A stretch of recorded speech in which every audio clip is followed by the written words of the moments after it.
ইরশাদ করেন, যে ব্যক্তি সকাল বেলা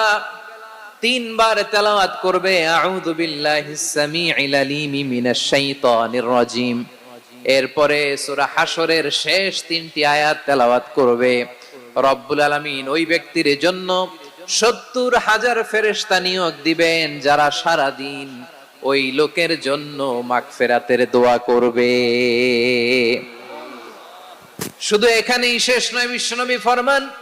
ওয়া ইন মাতা ফি যালিকাল ইয়াউমি মাতা শাহীদান,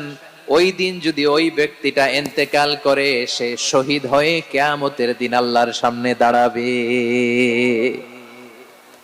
সকালবেলা যদি পড়েন 3 বার আউযু বিল্লাহিস সামিউল আলিম মিনাশ শাইতানির রাজিম 3 বার পড়ে সূরা হাশরের শেষ 3 আয়াত যদি তেলাওয়াত করেন,